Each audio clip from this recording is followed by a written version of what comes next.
ang sinasabi ng IBP, yung, nangyari daw nung June 3, 'no, na sesyon sa Senado ay may quorum daw o sapat daw ang Oo.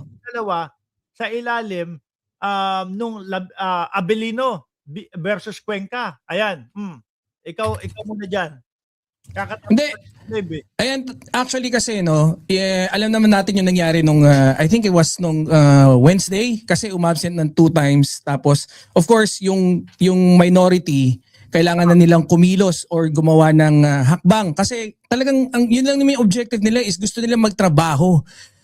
Unfortunately, hindi pumapasok itong mga walang ya, no, yung mga majority kupals.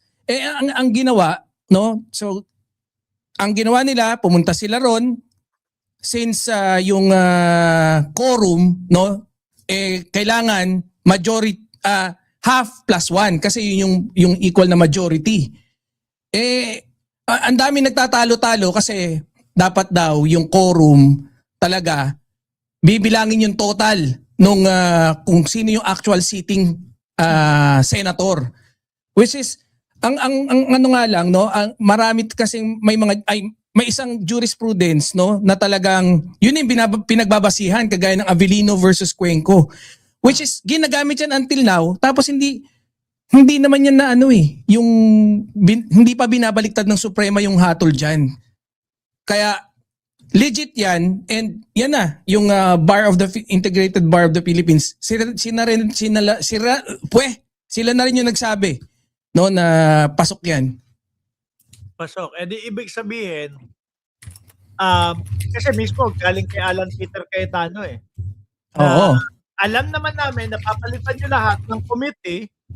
So di ibig sabihin, kung pasok ito at may quorum ito, yung ginawa nila kanina na illegal yun.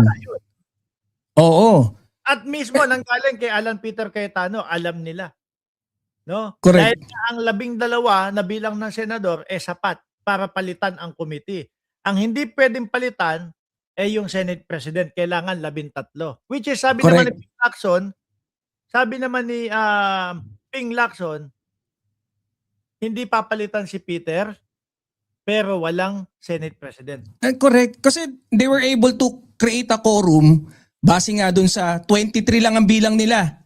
Kasi si Jinggoy, hindi kayang i-compel na para bumoto. Pumunta ron at bumoto dahil nakakulong. Hindi na nga nila binilang si Bato de la Rosa. Actually, si Bato de la Rosa, hindi mo rin mako-compel dahil hindi naman talaga sisipot si Bato Pero si Jinggoy lang binilang nila, hinati nila. So ang majority ng 23 is 12. Sakto, so dumating si Escudero, nakapag-declare sila ng quorum, nakagawa sila ng quorum. Amunin ko lang si Bato. Bato, punta ka Senado ulit. 10 million bibigyan ko. Hindi, 10 million bibigyan ko si Bato. Pagka nagpapalita sa Senado. Correct. Tingin mo, pupunta yan? Wala kasi paano yung apo ko? Paano ako makikita ng apo ko, sabi. Naipit na kasi isang beses naipit na, namutla na nga putlang-putla, hindi na alam kung ano. Sabi ko, medyo sumegway lang tayo, gusto ko lang pag-usapan din. Putlang-putla yung muka, hindi na alam ang gagawin. Sabi ko nga minsan, meron ng pagkakataon na naawa na ako, sabi ko, bibigay na utak nito. Yun, lalo na nung nakita ko na kumanta si Bato, When the Sun... Parang mamamatay na. Nagbigay ng premonition no? Mukhang sasakabilang buhay na Sabi ko hindi kinakaya ng utak nito. Lalo na yung minuto nagpapa-interview kahit sa sulok ng Senado. Tapos biglang kumanta na. Sabi ko desperado na. Diba? So sa madaling salita, balik tayo dito. Yung kay Marcoleta kanina, wala. Diba? Wala. Kasi sino ba ang official na Blue Ribbon Committee head? Erwin Tulfo. Si Erwin Tulfo. Kasi nagkaroon sila ng quorum, they managed to declare na i-vacant lahat ng position. Unfortunately, hindi sila kayang bumoto ng Senate ng President. Senate President. Kaya naglagay lang sila ng pro tempore na si Win Gatchalian. Tsaka panigurado ako pinag-aralan nila yan, yung hakbang nila. Lalo na Oo. si Chis Escudero. Oo. Hindi, kasi hindi ako yung hindi ako yung madaling mapapaniwala doon sa mga na-surprise, yung mga ganito. Tingin ko, ano na yan, kumbaga Alam nila yan. Alam nila. 'di ba? Alam May kamay din diyan si Cheese kasi si Cheese no. Ako talaga Boss Emma, bilib ako kay Cheese eh. Dati, bilib ako yung mukhang hindi nga nagulat nga ako nung may ganyan siyang anomalya yung sa korupsyon kasi mga isa sa mga senator na mga medyo matitino, si Cheese yung nakikita kong dating matino eh. Unfortunately nasira siya sa Fort Worth eh. Yon, doon nadiin siya doon. No, at ako naman hanggang ngayon naman din yung mga insertion etc. patanong pa din naman ako eh. Hindi yung kagaya ng mga DDS kapag yung mga DDS eto mga DDS mahina ulo nitong ito. Oy, kayo Arnold Sabada, ikaw mismo DDS, mahina ulo mo. No ba?